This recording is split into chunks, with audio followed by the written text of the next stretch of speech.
안녕하세요.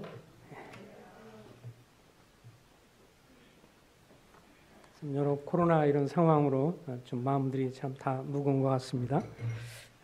어쨌든 참 한동안 그 초기에 그 코로나가 시작되면서 그런 말들이 있었는데 또 참 이게 그 자연적으로 나온 게 아니고 사람이 만든 가능성이 높다는 그런 의사들이 말이 있었는데 이게 자연적인 거면 좀 더 이렇게 수월하게 지나갈 텐데 어쨌든 뭐 인간이 어쨌든 어떤 모양이든 뭐 유출이 됐든 어찌 됐든 이런 게 좀 후유증이 더 긴 게 아닌가 생각이 좀 들고 참 어려운 시기인 것 같습니다. 우리가 오늘은 베드로후서 이제 마지막 부분을 좀 살펴보겠습니다. 베드로후서 3장 12절부터 마지막입니다. 베드로후서 3장 12절에서 하나님의 날이 임하기를 바라보고 간절히 사모하라. 그날에 하늘이 불에 타서 풀어지고 물질이 뜨거운 불에 녹아지려니와 우리는 그의 약속대로 의가 있는 곳인 새하늘과 새 땅을 바라보도다. 그러므로 사랑하는 자들아 너희가 이것을 바라보나니 주 앞에서 점도 없고 흠도 없이 평강 가운데 나타나기를 힘쓰라. 또 우리 주의 오래 참으심이 구원이 될 줄을 여기라. 우리가 사랑하는 형제 바울도 그 받은 지혜대로 너에게 이같이 썼고 또 그 모든 편지에도 이런 일에 관하여 말하였으되 그 중에 알기 어려운 것이 덜어 있으니 무식한 자들과 굳세지 못한 자들이 다른 성경과 같이 그것도 억지로 풀다가 스스로 멸망에 이르느니라. 그러므로 사랑하는 자들아 너희가 이것을 미리 알았은즉 무번 자들의 미혹에 이끌려 너희가 굳센 데서 떨어질까 삼가라. 오직 우리 주 곧 구주 예수 그리스도의 은혜와 그를 아는 지식에서 자라가라. 영광이 이제와 영원한 날까지 그에게 있을지어다. 아멘. 오늘은 재림을 앞둔 사도의 권면이란 제목으로 말씀을 좀 상고해 보겠습니다. 재림을 앞둔 사도의 권면. 베드로후서에서 이제 이 거짓 교사들이 여러 모양으로 공격을 하고 특별히 베드로전서에서는 이제 여러 측면에서 특별히 은혜 가운데서 주님을 섬길 것들을 많이 강조를 했었는데요. 베드로후서에서는 그런 은혜를 조롱을 하고 거짓 것으로 바꾸는 그런 거짓 교사들의 공격들과 그래서 그들을 파헤치고 그들을 단죄하면서 마지막 때가 되는 것에 관해서 우리가 어떻게 할 것인가를 권면하면서 이제 마무리 단계에 있습니다. 12절 이하에 보면 한마디로 말하면 주님의 재림을 고대하라라고 하는 것인데요. 하나님의 날에 임하기를 바라보고 간절히 사모하라. 이 하나님의 날은 우리 인간의 날이 끝난 결국은 새하늘과 새 땅이 시작되는 그런 시점을 말하는 것 같습니다. 하나님의 날이 임하기를 바라보고 간절히 사모하라. 그래서 여기에 보면 이제 이 사도의 권면을 세 가지로 좀 요약해 살펴보면 한 가지는 주님의 재림을 고대하라라고 하는 것입니다. 하나님이 임하기를 바라보고 이 바라본다는 말은 이제 또 다른 말로 하면 고대한다는 뜻인데요. 이 단어가 많이 나옵니다. 14절에도 그러므로 사랑하는 자들아 너희가 이것을 바라보나니 고대하나니 이렇게 말씀을 드릴 수 있고요. 그래서 그 13절에도 우리는 그의 약속대로 의가 있는 곳인 새하늘과 새 땅을 바라보도다. 그래서 12절에도 바라본다. 13절에도 바라보도다 그랬고 14절에서도 너희가 이것을 바라보나니 이렇게 바라본다는 말로 표현이 되어 있습니다. 이 말은 좀 더 이렇게 뜻을 살펴보면 그 고대한다는 뜻을 가지고 있습니다. 그러니까 간절히 바란다. 그냥 막막하게 이렇게 쳐다본다는 게 아니고 간절히 바라본다 그런 뜻을 가지고 있어요. 그래서 그 하나는 인내로 고대하는 것이 있고요. 인내하면서 이제 그것을 바라보는 것이 있는데 또 이 뜻 가운데는 기쁨으로 고대한다는 뜻을 가지고 있습니다. 우리가 주님이 오셔서 주님이 이제 공중에 재림하셔서 오시게 되면 우리 그리스도인들은 주님을 바라보게 되잖아요. 그래서 신랑 되신 주님이 오시는 그날에 우리 성도들은 이제 위로 올라가는 그리스도의 날이 시작이 되죠. 그래서 그리스도의 날이 됩니다. 우리가 주님을 만나서 공중에서 주님을 만나면서 7년 동안 어린 양의 혼인잔치를 하게 되고, 물론 이제 거기 앞에서 그리스도의 심판대가 있고 상이 있고 어린 양의 7년 동안의 이 혼인잔치가 있다면, 지상에서는 그때부터 주의 날이 시작이 되죠. 주의 날은 구약에서는 여호와의 날이라고 표현을 하고 있고, 여호와의 날과 연관된 많은 구약의 내용들 보면 거기 선지서들에서는 주로 여호와는 심판의 날로, 하나님의 심판의 날로 언급이 되고 있어서 이 주의 날 혹은 여호와의 날 같은 뜻이죠. 여호와가 주님이라고 말씀을 계속 드렸어요. 그래서 위에서는 그리스도의 이 주님을 만나서 이제 그리스도의 날이 시작이 되면, 밑에서는 지상에서는 이제 주의 날이 시작이 되면서 7년 동안의 환란이 시작이 되고, 그러면서 나중에 천년왕국의 심판까지를 전체적으로 주의 날이라고 지난번에 도표를 보면서 우리가 살펴보았습니다. 그래서 이 주님이 전반적으로 오셔서 재림하심으로 이루어지는 이 모든 것들에 대해서 성도들에게 있어서는 기쁨으로 고대하는 그런 날이다라고 하는 것이죠. 자, 여기 보면 12절 말씀에 이런 12절에도 보면 이제 이렇게 12절 13절에도 이렇게 표현되고 있습니다. 하나님의 날이 임하기를 바라보라, 이렇게 말씀을 해주고 있고, 그러면서 이런 날들에 대해서 한 가지 분명한 것은, 이 불신자들을 향해서는 이것들이 도적같이 임하는 날이죠. 갑작스럽게 임하는 날이 되겠습니다. 그러나 우리 성도들에게는 이 날은 기쁨의 날인 것을 볼 수가 있습니다. 그래서 주의 날이 결국 불신자들을 향해서는 이 주의 날, 결국은 환난과 시작되는 이 주의 날은 도둑처럼 갑자기 임하지만, 데살로니가전서에 보면 성도들에게는 도둑같이 임하지 않는다라고 해서, 왜 도둑같이 임하지 않아요? 성도들에게는 예고되어 있기 때문에, 성도들은 이미 예고화돼서 주님이 오실 것을 성경 말씀해 주기 때문에 이미 재림이 예고돼서 우리는 고대하고 있기 때문에, 이제 오늘일까 내일까 뭐 이렇게 생각을 하지만, 갑작스럽게 황당하게 도둑 맞아서 모든 걸 날리는 그런 날이 아니고, 성도들에겐 주님이 오시면 신랑 되신 주님을 이제 공중에서 만나는 기쁨의 날이 되기 때문에 그 날을 우리가 바라보라 혹은 고대하라, 이렇게 말씀을 해주고 있습니다. 여기 보면 우리가 성도가 이제 바라는 것을 이렇게 말씀을 해주고 있죠. 13절에 우리는 그의 약속대로 의가 있는 곳인 새하늘과 새 땅을 바라보도다.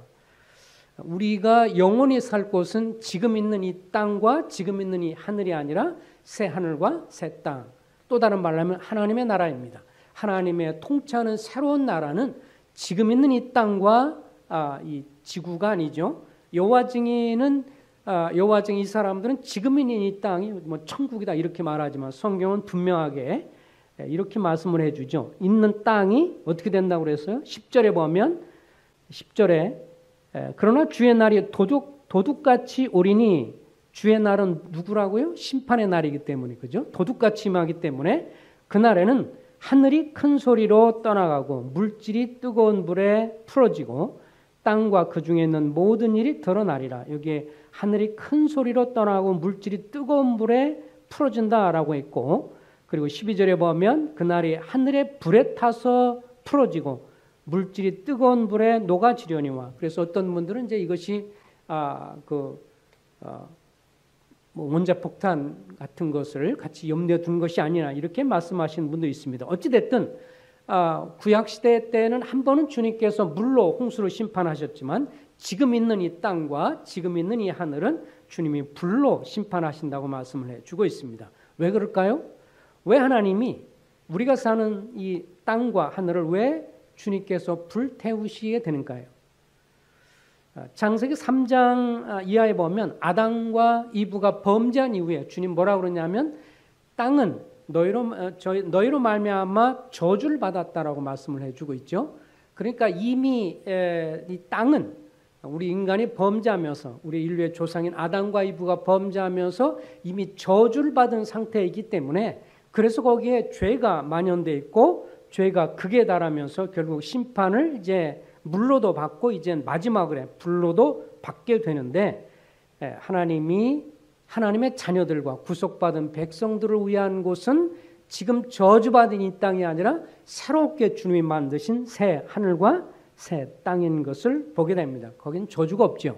죄가 없는 것이고 저주가 없는 것이고 눈물이 없는 것이고 슬픔이 없는 것이고 그래서 13절에 우리는 그의 약속하신 대로 의가 있는 곳인 새 하늘과 새 땅을 바라보는도다. 우리가 고대하고 기쁨으로 고대한다라고 말씀을 해주고 있습니다. 우리 성도들이 그것을 바라봅니다. 그래서 지금 이 땅을 아무리 뭐 잘하고 그럴지라도 이미 변질됐고 저주받고 타락했기 때문에 이 우리가 머무는 땅과 그리고 이 하늘 우리가 보는 이 대기권은 우리를 위해서 예비된 것이 아니라 새 하늘과 새 땅이 우리를 위해서 예비됐다고 성경은 분명하게 말씀을 해주고 있습니다.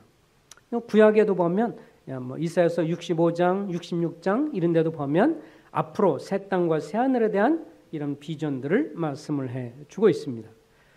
자, 그런 가운데 우리 성도들은 14절에 이렇게 말씀해 주겠죠. 14절에 보면 우리가 어떻게 하느냐. 그러므로 사랑하는 자들아 너희가 이것을 바라보나니 주 앞에서 점도 없고 흠도 없이 평강 가운데 나타나기를 힘쓰라. 우리가 힘쓸 게 있어요. 주님이 이렇게 재림이 분명하고 오시는 게 분명한데 성도들이 앞부분에서는 경건함으로 살라고 말씀을 했고 11절 어떠한 사람이 되어야 마땅하뇨? 거룩한 행실과 경건함으로 살면서 14절에 또 하나를 주님 추가하시는데 사도 베드로를 통해서 부끄럼 없이 그죠? 점도 없고 흠도 없이 평강 가운데 나타나기를 힘쓰라. 주님과 평안한 가운데서 주님을 만날 수 있도록 힘쓰라라고 말하는 거죠.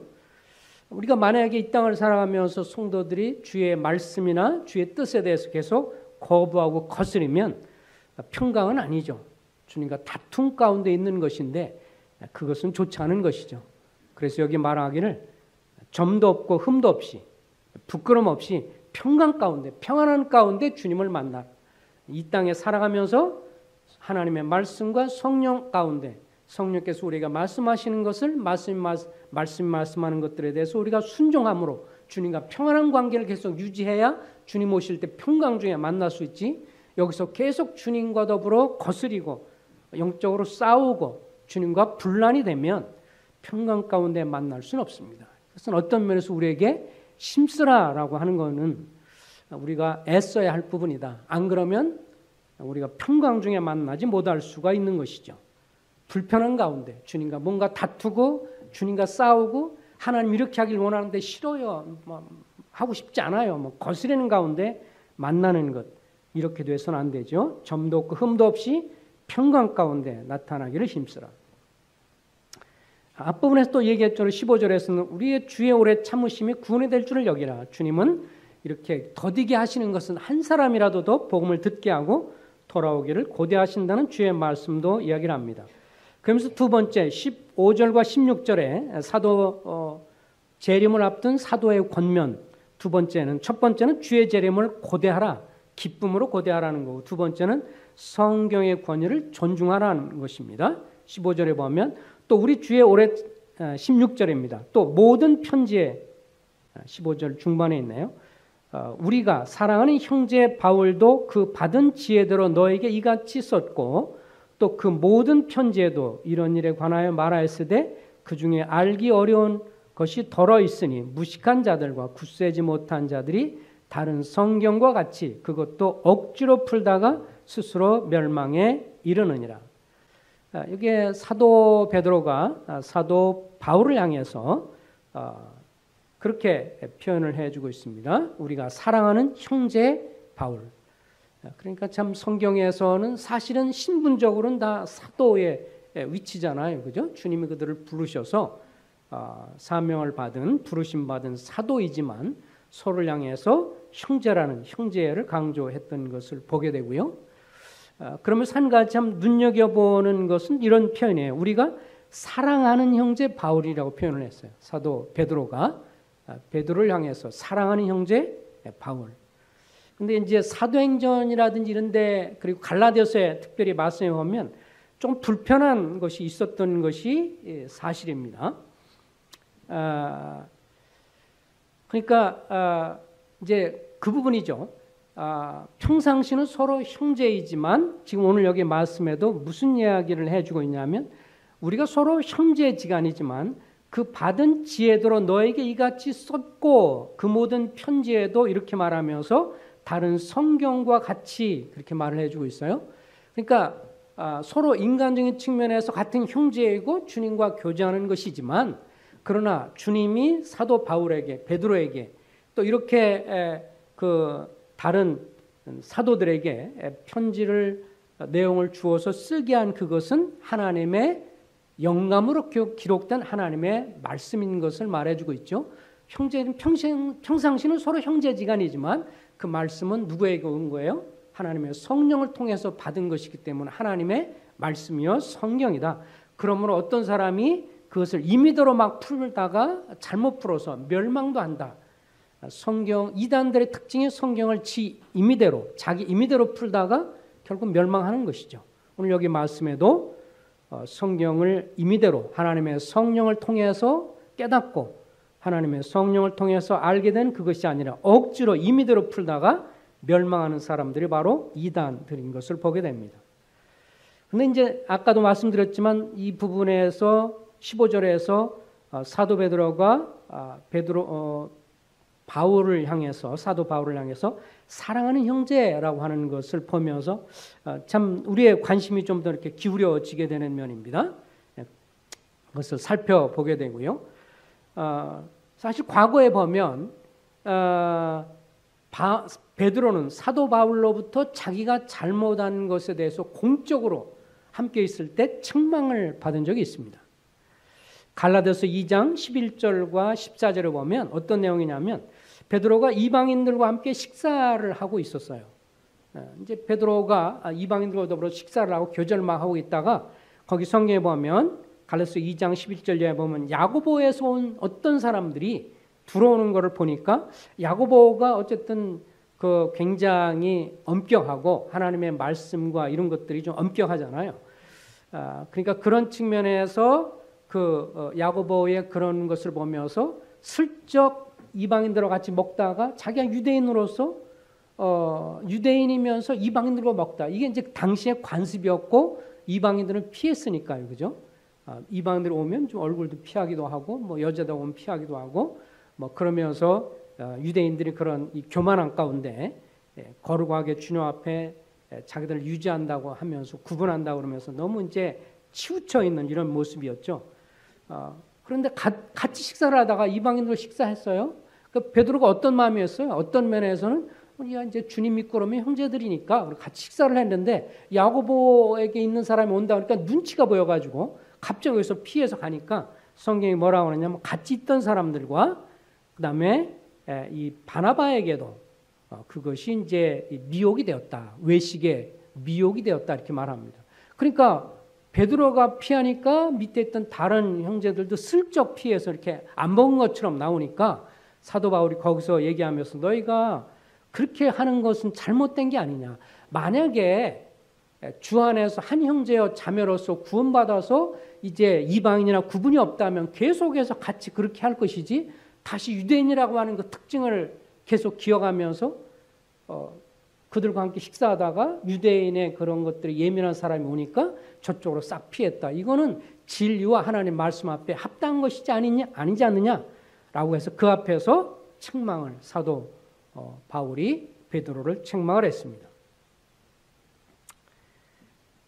갈라디아서 3장 28절에 이렇게 사도 바울이 말합니다. 유대인이나 헬라인이나 종이나 자유인이나 남자나 여자나 그리스도 예수 안에서 하나이니라.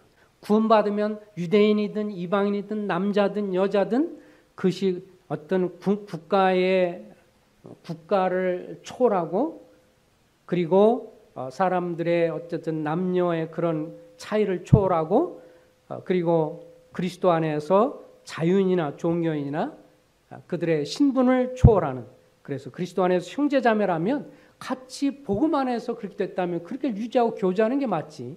그렇게 외식하는, 겉과 속을 달리하는 이런 행위에 대해서 책망을 하게 되었는데, 이것이 당시에 이제 주님으로부터 사도 바울도 깨달았던 것이고 본인도 그것을 알고 있었던 것이고 성경이 대해 완성되는 것이 아니었지만, 그렇게 되어진 것들에 대해서 결국 하나님의 말씀, 주의 말씀에 합당하지 못한 것인 것을 자기도 알고 베드로는 어떻게 받은 거예요? 달게 받은 것이죠.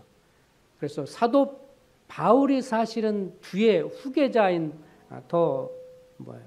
사도 베드로가 더 연장자고, 또 어떻게 보면 더 먼저 된 기둥 같은 예루살렘의 장로요 사도였지만, 자기가 잘못한 하나님의 말씀에 잘못한 것에 관해서는 이 책망을 받은 것에서 기꺼이 받아들인 것을 보게 됩니다. 그래서 주의 말씀에 합당하지 못한 것들에 대해서 달게 받아서 그것을 딛고 일어선 모습이죠. 그래서 굳이 그렇게 쓰지 않아도 되는데, 여기 보면 형제 바울이라고 쓰지 않고 뭐라고 썼어요? 사랑하는 형제 바울도 이렇게 표현을 했어요. 정말 이게 그 사도 베드로가 하나님의 은혜를 깨달은 사람이다 라고 이렇게 분명히 말할 수 있습니다. 자기 어떤 육신적인 것에 매달려 있고 육신적인 잣대에 매달려 있는 것이 아니라, 비록 자기의 과거를 책망하라고 자기의 그런 허물을 지적한 사람일지라도 하나님의 은혜를 자기가 깨달은 사람이기 때문에, 그래서 그것을 잘 받고 소화를 한 사람이기 때문에 편지를 쓰면서 그냥 형제 바울, 우리가 형제 바울도 그 받은 지혜도로 너에게 썼다 이렇게 말하지 않고, 우리가 사랑하는 형제 바울, 자기도 사랑하고 형제들도 사랑하는 우리가 사랑하는 형제 바울이라고 이렇게 은혜를 안 사람이기 때문에, 은혜의 사람이기 때문에 이렇게 쓸 수 있다는 것을 보게 되어집니다. 사실 성경은, 모든 성경은 하나님의 감동으로 된 것으로 교훈과 책망과 바르게 함과 의로 교육하기에 유익하고, 그리고 모든 선한 일을 행할 능력을 갖추게 하는 것이 성경이기 때문에 사도 베드로는 두 번째 이렇게 권면합니다. 마무리를 지면서 첫 번째는 주님의 재림을 기쁨으로 고대하고, 두 번째 성경의 권위를 존중하라. 성경의 하나님의 말씀의 권위를 존중하라 라고 하는 것을 권면합니다. 이제 세 번째 중요한 권면입니다. 마지막에 이제 정리하면서 베드로 전서와 후서를 마무리 지며 쓴 표현이 18절에 나오죠. 18절에 다 같이 한번 읽어볼까요? 18절 베드로 후서 3장 18절입니다. 시작.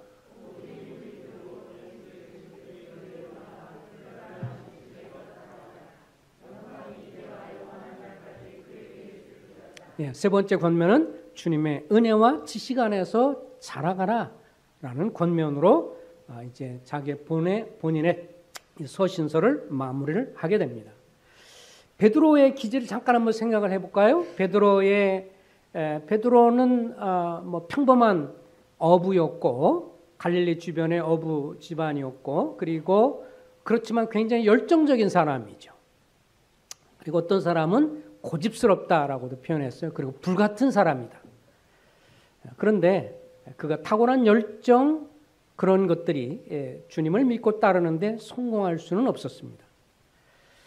그래서 그는 혈기왕성한 사람으로 묘사가 되고 있고, 또 고집도 세고, 또 급한 성격에다 감정적인 사람이라고 이렇게 표현들을 합니다.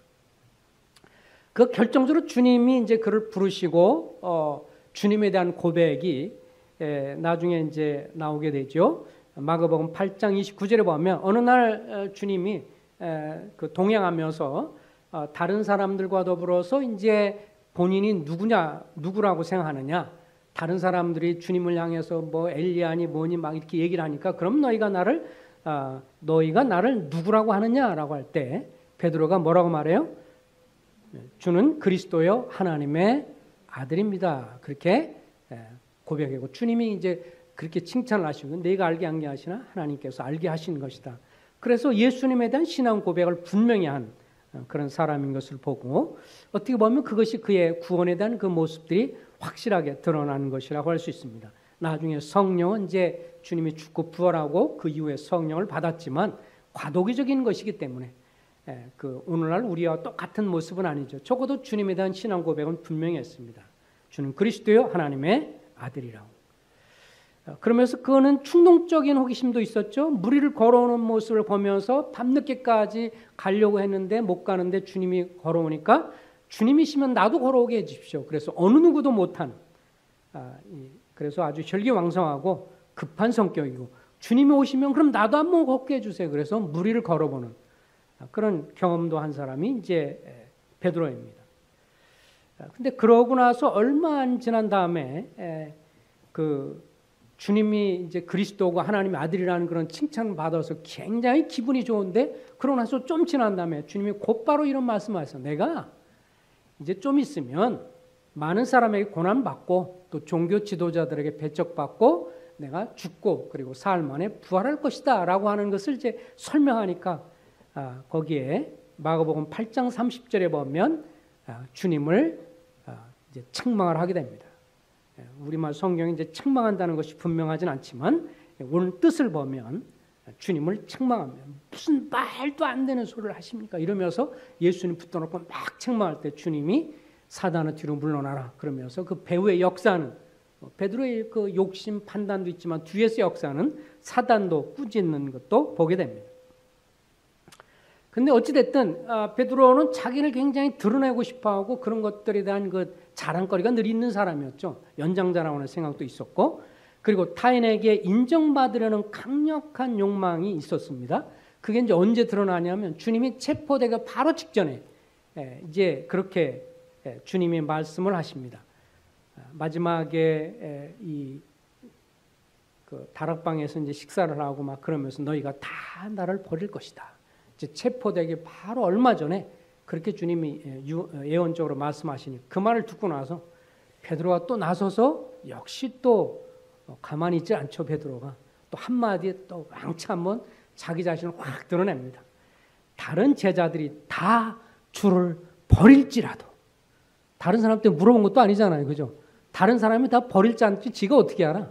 근데 자기가 이제 확실히 인정받으려는 이 마음과 이게 있으니까 다른 사람은 다 주를 버릴지라도 나는 그리하지 않겠습니다. 라고 큰 소리로 또 이렇게 자기가 인정받고 주님한테 최고라고 하는 인정받고 그런 모습으로 드러냅니다. 그러니까 주님이 그를 쳐다보고 이렇게 말씀해요. 내가 오늘 이 밤에 닭이 2번 울기 전에 내가 3번 나를 부인하리라. 주님이 그를 불쌍히 여겨놔서 곧바로 일어날 것을 예언해서 딱 말씀하세요. 그럼 겸비해야 되는데 또 여기서 뭐라고 말해요?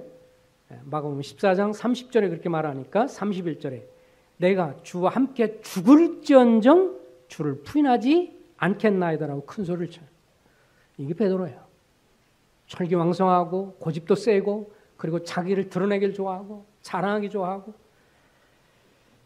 근데 이제 결국은 주님이 로마 군인들이 그러고 나서 로마 군인들이 이제 오게 되죠. 그리고 주님 유다의 배반으로 주님이 잡히고 그들이 주님을 향한 그 죄는 뭐예요? 신성 모독죄죠. 본인을 하나님하고 같은 동급으로 여긴다. 그래서 신성 모독죄로 처벌하려고 하고 이제 붙들고 막 가고 그러니까 분위기가 갑자기 바뀌고 제자들이 다 도망가고 같이 도망가고 베드로가 멀찍이 주님을 따라갑니다. 근데 그 중에서 대제사장의 여종이 예수님을 알아보고 당신 그 예수님과 같이 있던 사람 아니냐라고 했을 때 2번이나 모른다고 그러고 아니라고 부인을 했어요. 근데 주변 사람이 3번째 너도 예수와 한패다. 너도 같은 유에 있었다. 같은 패거리였다. 라고 지적을 하자 베드로가 결정적으로 여기서 주님을 향해서 할 수 있는 그 최악의 죄를 범하죠. 베드로가 저주를 하고 맹세하고 나는 너희가 말하는 이 사람을 알지 못한다. 저주까지 해요.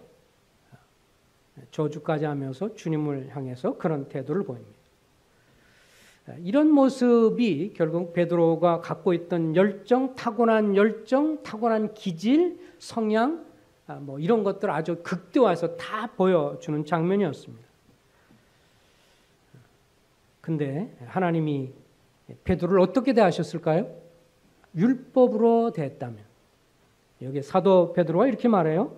오직 주 예수 그리스도의 은혜와 그를 아는 지식에서 자라라라고 했는데 만약에 여기에 하나님이 이러한 베드로를 향해서 율법, 엄중하고 거룩하고 완전한 수준으로 베드로를 찾아가서 했다면 베드로는 어떤 사람이에요? 당장 처벌받을 그런 사람 아니에요. 이렇게 주님을 부인하는 것도 한두 번도 아니고 마지막에선 저주까지 하면서 주님 부인했을 때 거룩한 하나님의 입장에서 율법으로 대하면 이제 끝장나는 거죠. 그냥 제거당하는 거고 넌 사도의 권리 박탈이고 너는 다 끊어지는 것이고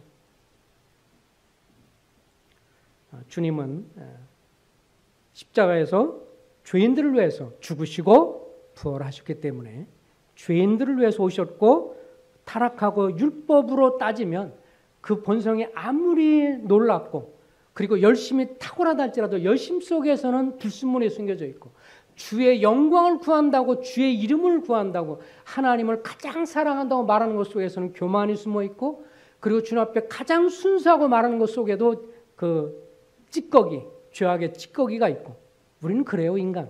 주님 앞에 정말 겸손하다고 말하면서도 그 속에는 교만이 있고요. 우리 사람이 그러거든요. 죄성이기 때문에. 나는 정말 주님을 사랑한다고 말하면 속에서는 도망을 국리를 다하고 있고요. 그리고 주님에 대한 열정으로 막 헌신적인 것 같으면서도 자기 이익은 다 챙기고요. 손해보는 거 예민하고요. 다른 사람이 나를 알아주지 않으면 그에 대해서 굉장히 불편하고 그런 것들이 죄성이 우리 속에 있습니다. 그러니까 하나님이 율법으로 우리를 율법 행위로 나오면 그래서 갈라디아서 율법 행위로 주님 앞에 의롭다함을 인정받으려고 하면 저주 아래 있다고 말하는 것은 우리 인간이 얼마나 타락하고 더럽고 추악하고 악하고 정말 악한지 정말 속에 있는 우리 죄성을 보면요. 그래서 어떤 형제님이 주 사랑에 나의 죄를 볼 때마다라고 고백한 것은 정말 진실한 거예요.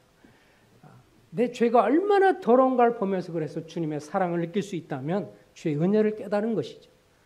자기 자신이 얼마나 추악하고 더러운지 이것을 적나라하게 드러낸 게 베드로였습니다. 하나님이 이런 베드로를 찾아갔을 때 정말 거룩한 모습 그대로 찾아가지 않으셨어요. 제일 먼저 마리아와 이 여인들이 먼저 주님이 이제 십자가 죽고 부활했을 때 찾아가서 막 보고 막 그랬을 때 딱 염려하시면 주님께서 뭐라 그래요? 내가 먼저 베드로를 먼저 만나고 주님이 가장 상심해 있을 사람이 누군지 알고 있었어요. 누구예요? 베드로잖아요. 그렇게까지 다른 제자들은 도망가 버려서 말도 없어. 씩 도망가서 아무도 없으니까 말도 안 하는데 끝까지 멀찌감 쫓아가다가 걸려가지고 2번이나 그리고 3번째 저주까지 했으니까 그 마음이 얼마나 그러겠어요. 가서 뭐 통화하고 울었으니까 내가 먼저 그를 베드로를 찾아가리라 그랬고 베드로 찾아가서 고기 잡으러 간다고 낙심에 가 있는 야매 낙심해 있는 그에게 주님께서 뭘 잡았느냐 그러시고 생선을 구워서 먹으라고 그러고 거기서도 주님이 베드로를 향해서 뭐라고 따지지 않으셨어요. 그리고 나중에 주님이 물으시는 것이 뭐예요? 내가 나를 사랑하느냐? 내가 너 그럴 줄 몰랐다. 나를 3번씩이나 부익해? 뭐 이렇게 질문한 것도 아니고 이 못된 놈의 자식아 너 그럴 수 있어?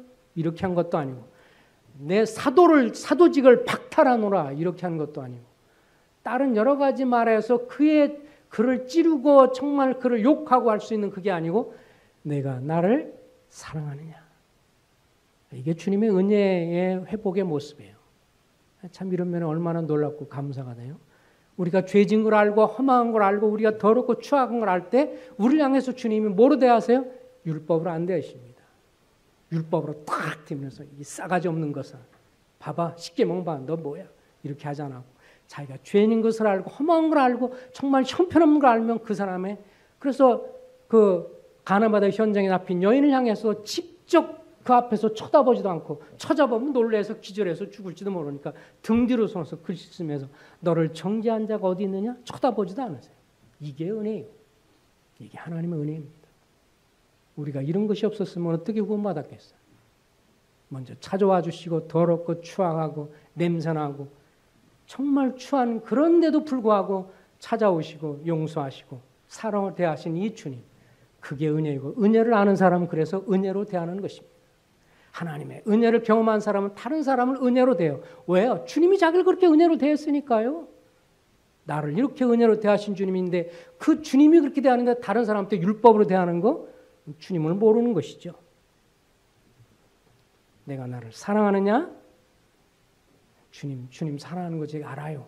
맨 처음에는 뭐 아가페로 뭐 하나님의 사랑으로 막 얘기하고 또 두 번째 내가 나를 사랑하느냐? 예, 제가 하나님의 사랑, 아가페 사랑으로 합니다. 또 물어봐요. 내가 나를 사랑하니? 그때는 그냥 친구 우정 정도 필레오로 물어봅니다. 내가 나를 사랑하느냐? 주님, 내가 사랑하는 줄 주님이 아십니다. 그래서 그를 회복시켜 주시는 것을 보게 됩니다. 사도 베드로가 삶을 살아가면서 이 평생에 주님이 자기를 찾아와서 이렇게 은혜로 대한 것을 평생 잊을 수가 없어요. 그 마음 가운데 살아가면서 평생 잊을 수 없기 때문에 그가 베드로전서 앞부분에서도요 그렇게 얘기를 했습니다. 예수 앞부분에서도 뭐라고 그러냐면 주의 은혜 아래 굳건히 서라 그렇게 말했고요. 또 여기 오늘 마지막 18절에도 오직 우리 주 곧 구주 예수 그리스도의 은혜와 그를 아는 지식에서 자라가라. 우리가 주님의 재림을 바라보고 주님 재림에서 주님 다시 오시고 바라볼 때 그렇게 잘 바라볼 수 있는 것은 뭐냐면 주님의 말씀을 통해서 지식을 더 알아가고 그분이 어떤 분인 걸 알고 그분의 은혜를 더 깨닫고 그분의 은행을 더 경험하라. 그러면 너가 살 수 있다. 그러면 너가 주님 오시는 것을 잘 고대할 수 있다. 주님의 은혜 아래서 자라가라. 자라지 못한 나무는 병들었거나 죽은 것이고요. 살아있다면 성장하는 것이죠. 성장하지 못한 자녀가 부모의 마음에 아프게 하는 것처럼 우리 그리스도인들도 자라지 않으면 주님이 슬퍼하십니다. 그래서 이 자란다는 말은 어쨌든 성경적인 면은 자라는 건요 한순간에 자라는 게 아니에요. 그죠? 자라가라라고 말씀했어요. 성경은 점진적인 성장을 얘기해 줍니다. 우린 주님 오실 그날까지 조금씩 더디게 자라요. 갑자기 쫙 크는 게 아니라 가다가 조금 크고 또 가다가 조금 이러면서 조금씩 우리의 신앙이 자랍니다. 이전보다 내 자신이 얼마나 죄인인 것을 더 알고 이전보다 내가 얼마나 이기적이고 이전보다 내가 얼마나 더럽고 추한 것을 알아서 다른 사람을 향해서 조금 더 양보하고 조금 더 이해해주고 조금 더 관대해지고 이것이 주님의 은혜를 아는 사람이요 주님을 닮아가는 사람입니다.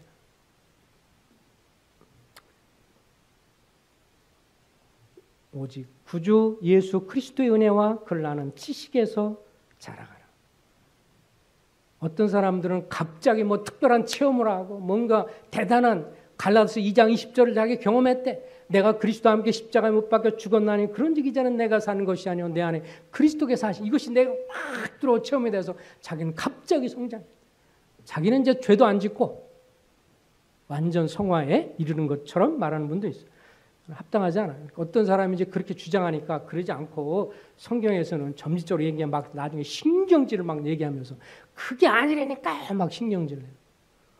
다 성장했다며. 완전 성화했다는데 조금 신경 거스니까 막 신경질을 빡빡 내는 것. 성령은 한꺼번에 완전 성화가 아니라 점차 더디지만 성장한 주님이 그것을 알고 있어요. 어린애가 집에서 자라면서 똥과 오줌을 쌉니다. 똥 싸고 오줌 싸고 치고 냄새나고 이거 참 번거롭잖아요. 그러나 얘가 24시간 내내 똥 싸고 오줌 싸는 게 아니잖아요. 그래서 부모가 똥 싸고 오줌 싸서 치워주고 그러지만 그러다 보면 그렇게 하다 보면 애가 크는 걸 아니까 하나님도 여러분과 나를 향해서 그런 마음으로 은혜 가운데 키워가십니다. 때로는 주님 보실 때 똥과 오줌 싸는 것처럼 추악하고 더럽고 욕심부리고 그렇지만 그래도 주님이 우리를 계속 그렇게 붙들어주고 사랑을 하다 보고 하나님 말씀을 먹고 경험하다 보면 조금씩 어느 날인가 커가서 조금 걸음마다 하고 말도 하고 그런 걸 주님이 아시고 계시기 때문에 그래서 주님이 우리를 은혜 안에서 자라가라고 사도 베드로를 통해서 말씀합니다. 디도서 2장 11절부터 13절에 모든 사람에게 하나님의 구원의 은혜가 나타났습니다. 그 은혜가 우리를 교육하여 불경건과 속된 정욕을 버리고 지금 이 세상에서 신중하고 의롭고 경건하게 살게 합니다. 또한 그 은혜가 우리로 하여금 복된 소망을 갖게 합니다. 곧 위대하신 하나님과 우리의 구주신 예수 그리스도의 영광이 나타나기를 기다리게 합니다. 사도 바울의 이 말과 오늘 이 말씀의 맥락이 같습니다. 주님의 재림이 다가올 때 주님의 우리 구주의 예수 그리스도의 영광이 나타나기를 기다리도록 하나님의 은혜가 여러분과 나에게 계속해서 힘주시고 다시 붙들어주고 넘어져도 다시 일어나게 하고 내가 넘어지면 다시 자백하고 다시 일어나고 하나님의 은혜의 보좌 앞에 또 달려가고 그래서 다시 일어서고 그러면서 나도 모르는 사이에 주님을 주목하고 주의 말씀에 순종하다 보면 조금씩 더 은혜 안에 성장하게 되고 주님을 조금 더 닮게 되고 그렇기 때문에 주 예수 그리스도 은혜 아래서 강하라. 체질에 강하고 자기 기질이 강한 게 아니라 그리스도의 은혜 안에서 강하라고 디모데후서 2장 1절은 말씀해 주고 있습니다. 우리가 주님의 재림에 다가온 이때 그리스도의 은혜와 그를 아는 지식에서 자라감으로 주의 은혜를 더 경험함으로 주님 오실 그날 부끄러움이 없는 여러분과 제가 나타나기를 소망합니다.